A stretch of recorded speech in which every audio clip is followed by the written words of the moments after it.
Last night, I was driving home with the kids in the car. It's dark, it's raining, it's windy. It's been a bit of an exhausting weekend of trying to do festive things, and everyone's a little bit poorly and tired at the end of term. And I've been struggling a little bit, to be honest with you.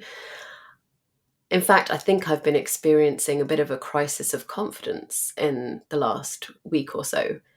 And as I was driving home, just desperate to get home and get in my bed, my 4-year-old started singing to himself. And I started listening to the words that he was singing on repeat. And for the first time in quite a few days, a huge smile spread across my face. And I just felt such joy as I realized that the words that he was singing were exactly what I needed to hear. So you'll have to keep listening to the podcast for the words of the song. But if this idea of a regenerative crisis of confidence is something that resonates with you, I believe it will be worth the wait.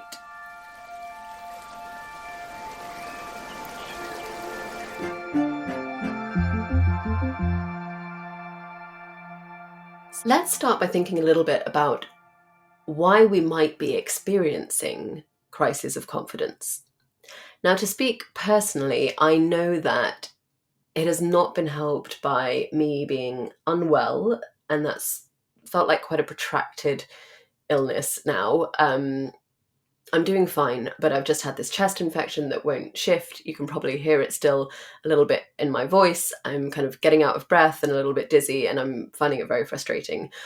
On top of that, I am nearly 41, and I'm meeting increasing challenges with my hormones, to the point that my cycle is now quite challenging at points, and there is a certain darkness that comes with it. And the reason I'm sharing that is because I don't think that we talk often enough about how menstrual cycles and hormonal cycles affect us. And I really believe that regenerative work is work that, if it's in tune with nature, must make space for cycles and for ups and for downs and for ebbs and flows and darkness and light. So those are my deeply personal reasons. But I think that confidence is almost always the root cause of inaction in our regenerative careers. It's what keeps us stuck in corporate jobs that suck the life force from us. It's what has us thinking that we're not qualified to do the work that we want to do. It's what has us so scared and fixated on the money piece of the equation. It's what has us convincing ourselves that our business idea or the career path that we want to take just isn't viable. And it can be really debilitating. That's what I've discovered for the first time as someone who is naturally very confident. It feels so unsettling to be in some kind of crisis of confidence. So I'm going to share with you 6 reasons that I have identified for myself why I think this confidence issue has been cropping up. And have a listen out, because I think that many of these might also connect with you. And if nothing else, I think it's helpful and important to know that we are not alone in feeling this, that there are in fact very good reasons why we may be struggling with our confidence when we're in pursuit of purposeful work that makes a genuine contribution against such a difficult global backdrop. So, number 1, the old tools no longer serve me. And I'm going to speak from a personal perspective here. This is definitely something that I'm struggling with. A lot of the things that I have relied on as an entrepreneur, as a business person, as someone who has made pretty dramatic career shifts several times in my life, a lot of those tools just don't work anymore, or they are very much not aligned with regenerative principles. So if I can give you one example, an old tool would have been to work harder. In difficult times in the past, the answer, or so I thought, was always to work harder, to put in more hours, to kind of dig deeper, think harder, come up with better solutions. And that probably did work sometimes as an entrepreneur. I don't think it's sustainable, but it certainly doesn't feel right to me in this chapter of my life. I don't believe that we are called on just to pour more and more of our time and energy into regenerative pursuits. And I've certainly discovered for myself that when I give in to that tendency to work every second of the day, my body was just going to shut down. It's just not going to let me do that anymore.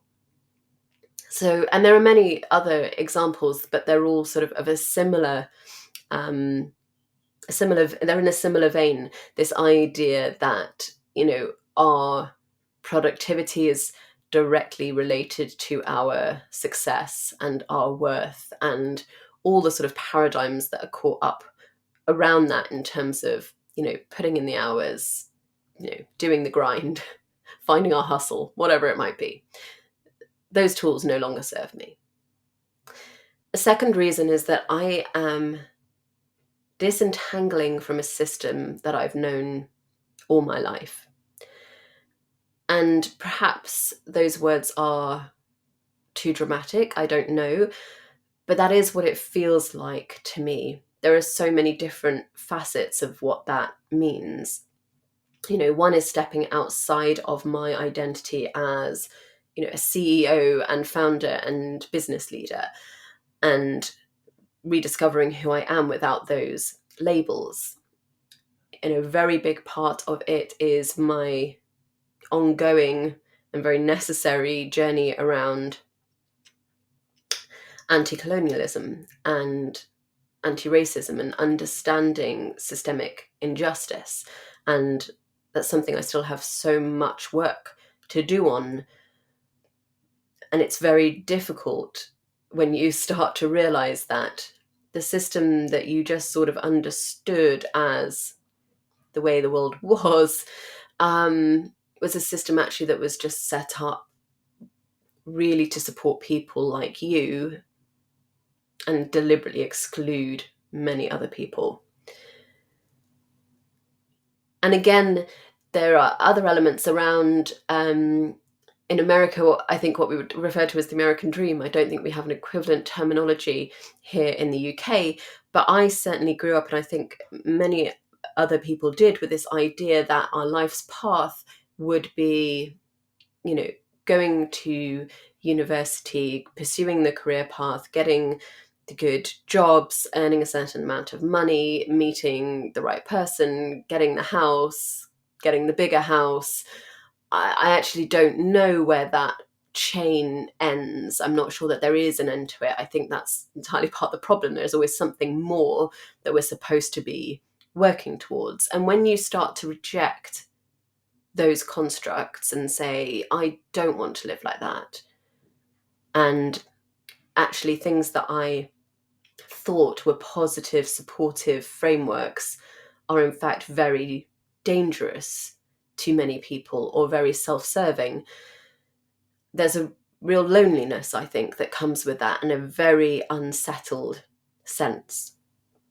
So that certainly can contribute to a crisis of confidence. And a third point, and this is something that I know because almost all of my clients describe this to me, is carrying the weight of very heavy, sometimes overwhelming feelings. Very often those feelings are, I think we describe them as eco-anxiety or climate anxiety. I don't know how I feel about that term, because I think it doesn't take into account the full picture. For me, it's realizing that we're on the brink of planetary collapse, but that also means economic collapse, and that starting to see the system for what it is, starting to see the power constructs, being aware of that and letting that in, letting in thoughts about the kind of future that we might be leaving to our children, even seeing what we're doing to each other right now in the here and present. The feeling that you're starting to understand these things and you want to make change around them, and yet it feels like there's this incredible momentum towards destruction. And it feels, how can you possibly play a role in preventing that? I promise I'm going to leave you with a positive note today. I know this is heavy stuff, but this is how I've been feeling, and I think this is how this, or something like it, is how many of you are feeling too. So I think it's important that we make space for these feelings. Another factor, the fourth point I want to make here, is I think feel like I have very few examples to look to. I'm very grateful for the regenerative communities, and those aren't formalized communities, just connections and spaces that I've been invited into, people who are thinking in similar ways, having similar conversations. I think that's incredibly important. But it's not the same as choosing a kind of well-trodden career path where you can go, oh, look, okay, this person has done it and this person has done it. And even when I was building a business and there were elements of it that hadn't really been done before, but I could look and see, well, this is what it means to be an agency, and then I can layer on the parts of it that will be unique to our company. There were examples to follow. There was a sense of, I can know what this looks like. I can have an idea of what success looks like in this area. And I think for many of us pursuing regenerative careers, we don't have those clear examples. If we're lucky, we have other people who are on the same journey, but it's not a case that we can look at people at the destination and go, right, that's it. That's the exact path I'm going to follow. We have to find the courage to forge it ourselves. And that means, this takes me to my point number 5, that means that most of the time, and this is the honest truth, I'm making it up as I go along.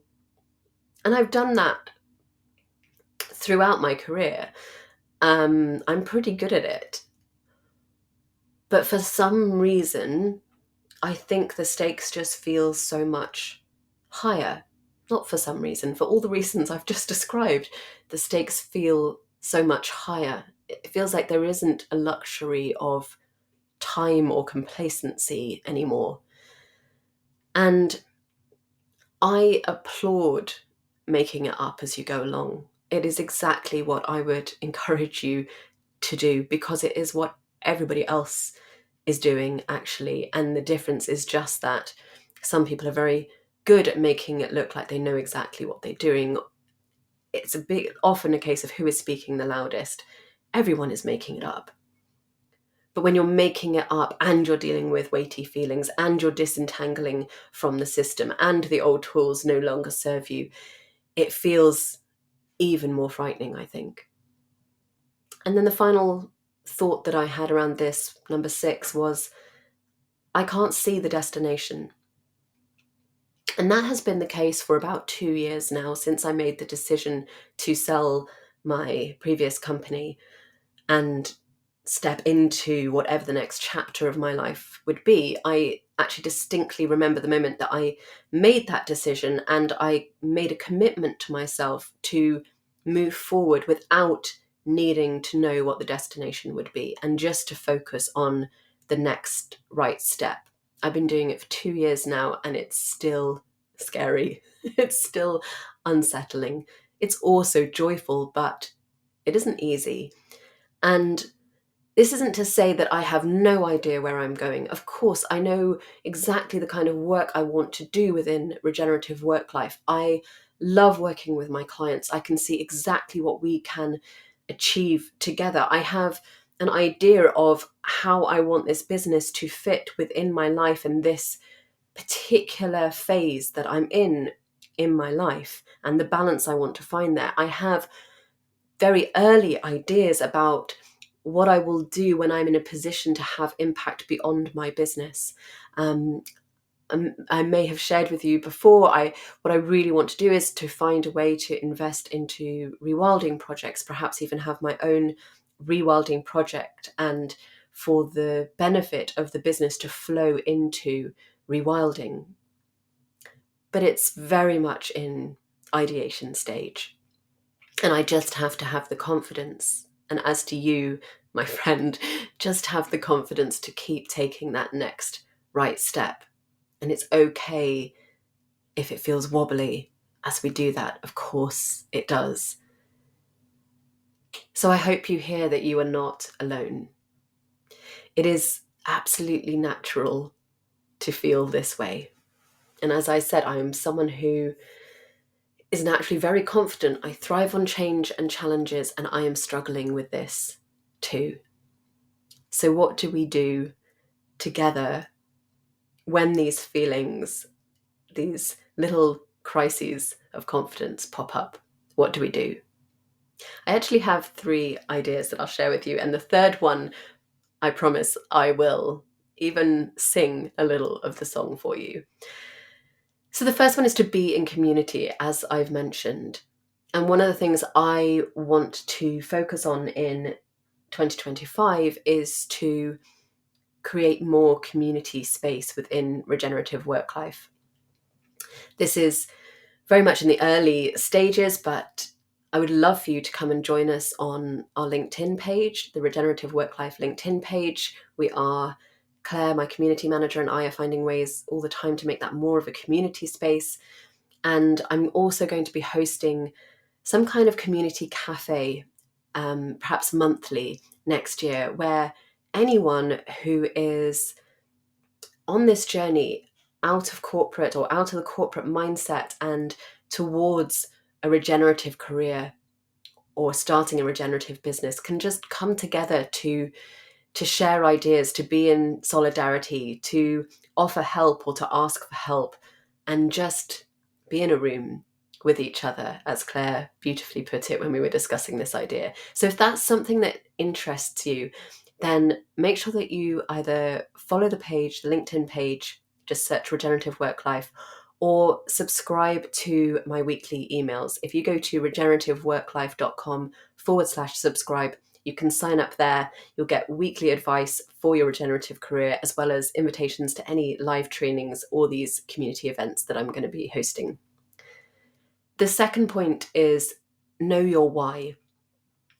We may not know the destination, but we have to know why we're doing this, and we have to remind ourselves of it daily. And I think the more clearly that we can articulate that, the more regularly we can remind ourselves of it, the more confidence we can have to stay the course. So if that doesn't feel immediately accessible to you, I invite you to really spend some time reflecting, journaling perhaps, on what is your reason for embarking on this transition. And then the third point, I will bring us to the words of wonderful, wonderful Otto, aged 4, singing in the back of my car, in the dark, in the rain, for about 20 minutes, just for himself, for nobody else. And the song went something like this. Just keep practicing, you can do it. Whatever you want to do, you can do it. If you just keep practicing. Just keep practicing. You'll be able to ride a bike with stabilizers or become a farmer. Just keep on practicing. You can do it. And here is why this song brought me such joy yesterday after a pretty glum week. Because, of course, we should approach this work with the beginner's mind of a 4-year-old who believes that if he keeps trying and put in the work, one day he will be able to ride a bike without stabilizers. He knows that he needs to practice because he's never done it before, and it's really challenging and it's a bit scary, and he expects it to take time. He expects it to be hard. That message for me was, Alyssa, just stay focused on your craft. And I'm going to use that word unashamedly. Stay focused on your craft. Don't get distracted by thoughts about where you should be or how long this should take or comparing yourself to others. Don't give in, frankly, to the voice that tells you that you've disentangled so far to the point that you've kind of become irrelevant, that you can't function within society anymore, that you've become unemployable. Does anyone else have that thought? I've been unemployable my entire adult life. I don't know why that fear is suddenly popping up now. I need to stay focused on my craft. And whatever that means to you, I invite you to keep practicing. For me, it means pour into my clients, focus on the work that I do because I know how powerful that is. Show up to this podcast with vulnerability and courage. Make the commitment to spend daily time in nature. Keep integrating with my community in a way that feels meaningful to me. Be bold and experiment with new ways of working and exchanging value. And it doesn't need to be grandiose, this idea of practice. If you have an idea that you are brewing up, we heard from Chloe last week and her idea about mushroom farming. I think these words are for Chloe too. Just keep practicing. Just put in the work. Grow your mushrooms. Learn about different ways to do it. Experiment with different substrates or compost. Whatever it is, whatever your idea is, just keep practicing. Because with time, with effort, and with commitment, you'll be able to ride your metaphorical bike without stabilizers. Let's keep putting in the work together, my friends. I hope that you have enjoyed this episode. I appreciate you listening and holding space for me to be vulnerable. And I would love for you to be an active part of this community. So please make sure you're subscribed to my emails or you're connected with us on LinkedIn, and let's discover what that's going to mean together. Thanks for listening, and I'll be back here next Wednesday. Thank you for listening to the Regenerative Work-Life podcast. It's time to put what you learnt today into practice. Remember, you were called to this work for good reason. Nature needs each and every one of us, and you can do this. If today's episode has been helpful, please take the time to share it with someone who needs a little guidance in stepping out of corporate and into regenerative. Learn more about how I can help you find your vision for a work life filled with purpose, impact, and joy at regenerativeworklife.com and connect with me on LinkedIn. Just search Alyssa Murphy.